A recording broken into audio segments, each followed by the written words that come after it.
Hi Chevra, it's Rabbi Morgenstern coming to you live from Israel. The Yavanim, the Greeks, said the following to the Jewish people, and it relates not just to Chanukah, but to the Parshios of Miketz with Yosef. Here's what they said: Kitfu lachem al keren ashor, she'ein lachem chelek be'elokei Yisrael. Because the Yavanim, the Seleucids, the Greeks, the Hellenists, said to the Jews, write for yourselves on the horn of the ox that you don't have a share in the God of Israel. What's the horn of the ox? Like, what in that world is that talking about? Well, the Keren Ashor, the shore, is Yosef. Yosef is referred to several times in the Torah as a shore, as an ox. And they said, I want you to write it on the horn of that ox that you're bowing out of Judaism. You're bowing out of Jewish life. You're choosing to abdicate your Jewish identity. Why? Because Yosef, here he is in Parshas Miketz, he lived in Egypt. He is the viceroy of Egypt. He was very Egyptian. And yet Yosef was able to keep his identity, to keep who he was intact, even in the face of, very difficult challenges and even difficult trauma and family trauma.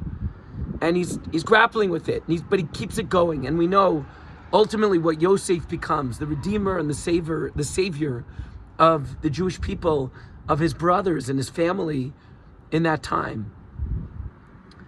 Our people now, the Jewish people, especially in Israel, are being told by history, write yourselves out. You don't have a chelek anymore. It's too hard. It's too difficult. You don't want to be a part of this. Look at how isolated we are.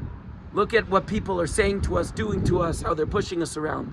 And yet, we've traveled all throughout the length and breadth of Israel, and we're meeting Jews who are choosing to write themselves in to the history books, who are soldiers, as I mentioned in another video, on the northern border with Syria, right? Who are literally saying, no, we want in. We're part of history. We're living history right now. They said that to me.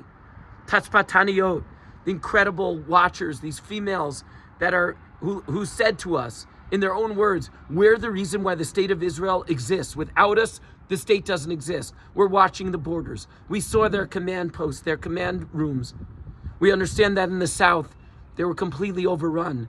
And yet we met up one of the Tachpataniyot who's from the south, who was from a kibbutz that was overrun, who lost friends in those war rooms, in those command centers down in the south, and decided to write herself into the history book, Kisfu Lachem, ala Historia Shel Yisrael, that we're in, that we're a part of it. And she's watching the borders now in Yehuda v'Shomron, in the West Bank, in Judea and Samaria, to the degree where we were at Nova, and I walk into a tent, and there's a Torah being written, literally being written, and I saw these two boys, like, earrings everywhere and tattoos and whatever, from California. One who goes to school in Northern California, in college in Northern California, and another who goes to college in Portland, Oregon. My God, right? Not easy to be Jews, to be lovers of Israel, and they were there as part of a Hasbara fellowship to say, write me in, include me in the history of our people, irrespective of how difficult, irrespective of how hard. I want in. Write us in, because we want to be a part, not just of Jewish history, but of Jewish destiny. Have an amazing Shabbos and a Freiliche Chanukah.